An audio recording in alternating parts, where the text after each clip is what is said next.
All right. So, uh, right now it's 5:33. I'm about to go run to work in about 30 minutes here. But I wanted to get this one out, record this one before I head out to work. And we were talking about the gaps. Breathing a little bit heavy. Just did a little bit of a body weight workout. So don't mind me having that to catch my breath a little bit. But yeah, so we were talking about the gaps. Okay, so we were talking about, let's go through the gaps that we were talking about already. So we have the assumption gap, again, assuming that you'll grow, which doesn't happen. I'm not going to go over that. Watch the previous videos. Then the knowledge gap, you don't know, so you don't do it because you don't know how to do it. Well, there's so many resources to figure out how to do it. Okay, so the next one is the timing gap. Always waiting for the perfect timing. I'm not ready yet. Some of that, but you're never going to be ready until you actually start. Okay, so, and then there's the mistake gap.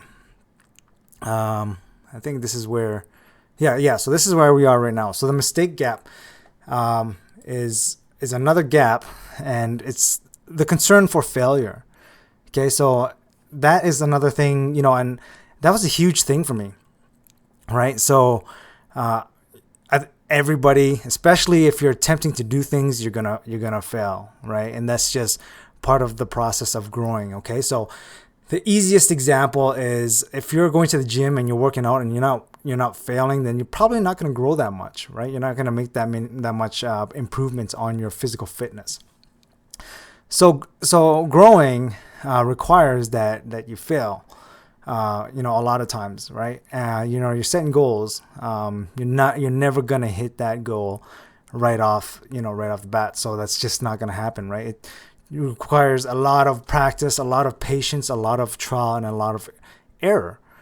And I know from my own experience, I've gone through a lot of failures. I had a business that we dumped tons of money in, and it flopped.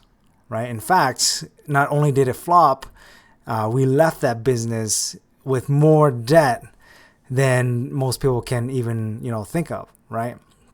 On a day to day, this is not like, oh, I owe some credit card debts or whatever. It's not only that. It's like everything in your life was poured into it and more, almost like double the amount. Right. And that's where we left off. And at this time,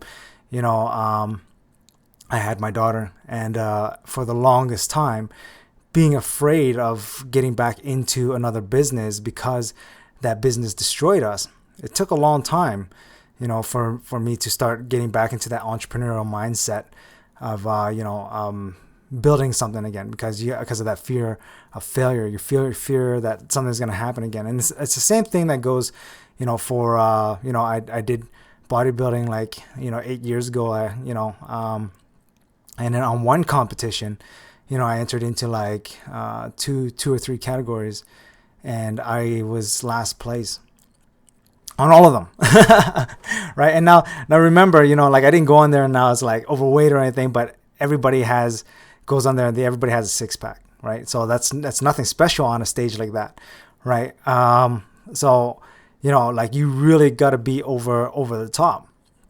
All right. And everybody that showed up, just blew me away, right? And for the longest time, it was like 8 years. I never went back into that fitness arena, and it took me 8 years to get back in there just because of the fear of failure.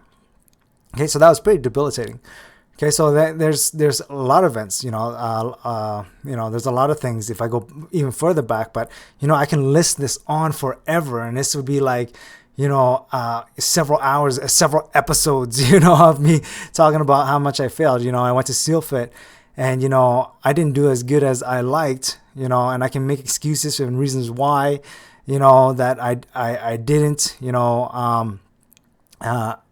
and that failure, I came out, and it propelled me to want to grow more, to want to become better, to constantly want to improve, right? And that failure, if I came in there and I was like, let's say I was top dog. This is why I always talk about humility. Let's say I was like number one. I came in there and I felt like, man, that was easy. I don't think I would come out and I'd be like, I need to work that much, because I'm already, the number one star. So I think that the failure, is actually helpful. It actually helps propel you to do more. So, when we sit on this mistake gap, well, I'm not going to do anything. I'm scared that I'm going to fail. I'm afraid that it's not going to work.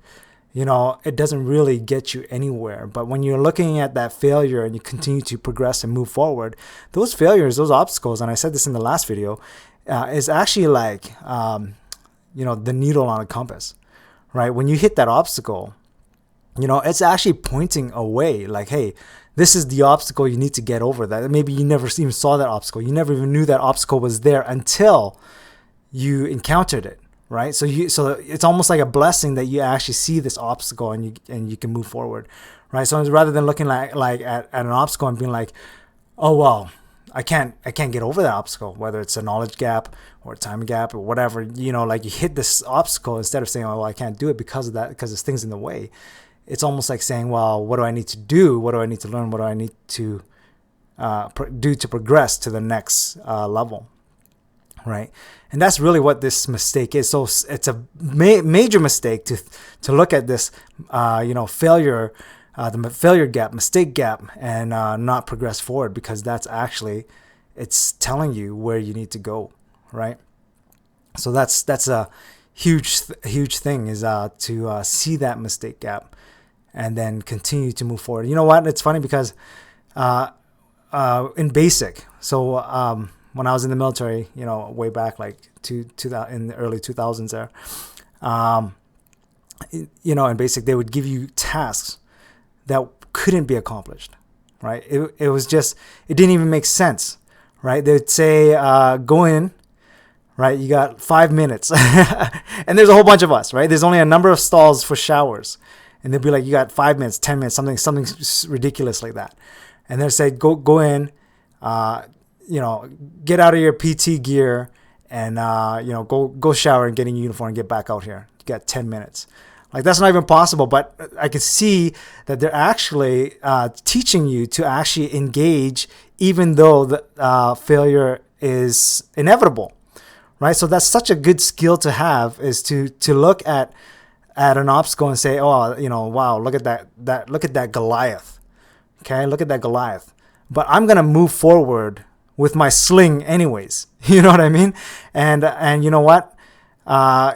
Using that analogy of David and Goliath, he stepped forward, a small guy, and took out Goliath, even though, Goliath was this massive giant, right? So you never know, right? They're going to give you tasks. Life is going to give you tasks that's going to look massive. And it's going to depend on whether you want to stay there and cower or step forward and, don't worry about looking at, the odds of failure and getting in there and getting it done anyways, right? A lot of times when you get in there, this Goliath is not as massive as we assumed. Our mind has this ability to over-exaggerate and create fear out of nothing.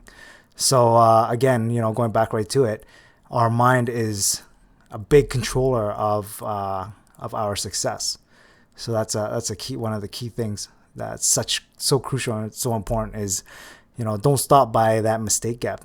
Don't stop moving forward because of that mistake gap. It's actually pointing the way. So take the proper procedures and the steps when you see that obstacle on how to overcome it. And sometimes it's just to keep moving forward, right? So keep your eyes on that end goal, that sight, right? So, and that's it. So that's 10 minutes. I'm going to do a few more things. I'm going to head out for my run. All right. See you later, guys.